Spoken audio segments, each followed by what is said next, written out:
పవన్ కళ్యాణ్కి వార్నింగ్ ఇచ్చిన నక్సలైట్లు. ఇది ఎంతవరకు నిజం? ఎస్, నిజమే. పవన్ కళ్యాణ్కి ఒక లేఖ రాశారు. నిన్ను ఉంచం భూమి మీద, నిన్ను లేపేస్తాం.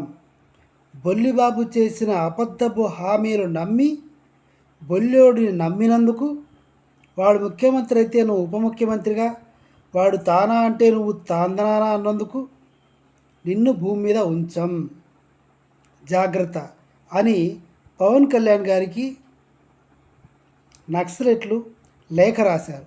అసలు ఇది ఎంతవరకు నిజం?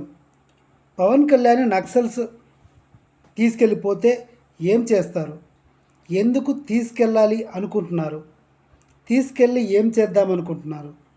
పవన్ కళ్యాణ్ మీద ఎందుకు కక్ష కట్టారు ఈ మావోయిస్టులు అన్నదే ఈ వీడియో అందరికీ నచ్చుతుందని అనుకుంటున్నాను.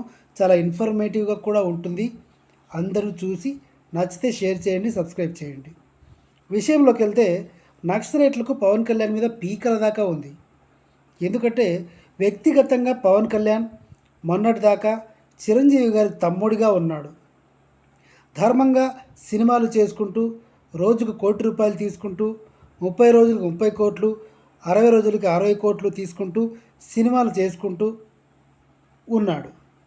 మరి ఎప్పుడైతే ఎలక్షన్లలో గెలిచాడో ఇతను ఈవీఎం మూలంగా గెలిచాడు అన్నది మావోయిస్టుల బ్రెయిన్లో నాటుకుపోయింది.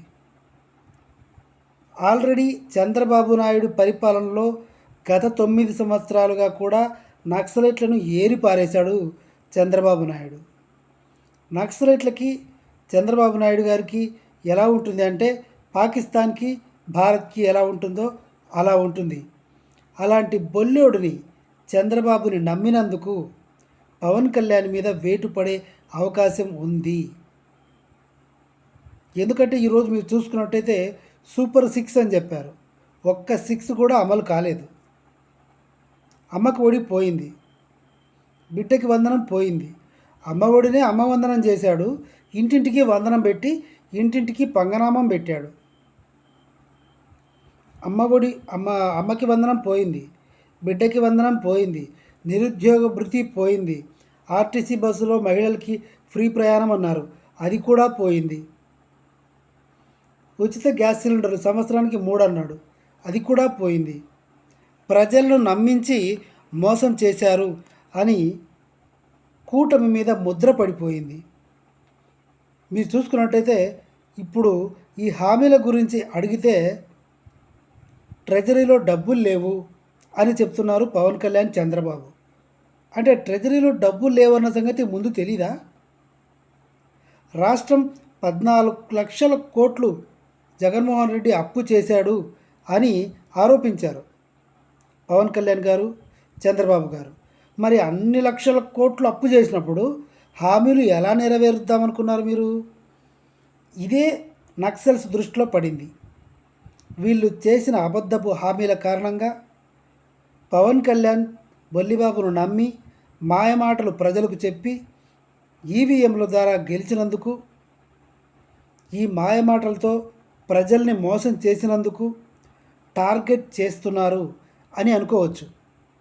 ఒకవేళ పవన్ కళ్యాణ్ని తీసుకెళ్ళిపోయిన నక్సలైట్లు తీసుకెళ్ళడం అన్నది ఇంపాసిబుల్. ఎందుకంటే ఆల్మోస్ట్ జెడ్ కేటగిరీ సెక్యూరిటీతో పవన్ కళ్యాణ్ గారు ఉన్నారు కాబట్టి ఇది ఇంపాసిబుల్. తీసుకెళ్ళిన కొన్ని షరతుల మీద ఎంతో కొంత డబ్బు తగలబెట్టి ఈ పవన్ అనే సన్నాసిని మళ్ళీ రిటర్న్ తెచ్చుకోవాల్సిందే. రాష్ట్రంలో ఉప ముఖ్యమంత్రిగా ఉండాల్సిందే. ఈ 5 ఏళ్ళు ఇలాగే తగలబడతాడు, ప్రజలను పీక్కు తింటారు. మీరు చూసుకుంటే శాంతి భద్రతలు కూడా అలాగే ఉన్నాయి. ఈ విషయం కూడా నక్సల్స్ కళ్ళలో ఉంది. వీళ్ళ ప్రభుత్వం, కూటమి ప్రభుత్వం వచ్చాక ఎన్నో నేరాలు జరిగాయి. వినుకొండలో జిలానీ అనేవాడు రషీద్ అనే అబ్బాయిని మటన్ కొట్టినట్టు కొట్టాడు. వాడు చచ్చాక మీసమే చేసుకొని టీడీపీ సింహంరా నేను అన్నాడు. వినుకొండ ఎమ్మెల్యేతో దిగిన ఫోటోలు కూడా పెట్టాడు వాడు. జగన్మోహన్ రెడ్డి గారు అవి కూడా చూపించారు. ఎమ్మెల్యే భార్యకి కేక్ తినిపిస్తున్నాడు టీడీపీ ఎమ్మెల్యేలు. ఇది ఒక కేసు లేదు, ఒక విచారణ లేదు. చూద్దాం ఏం జరుగుతుందో.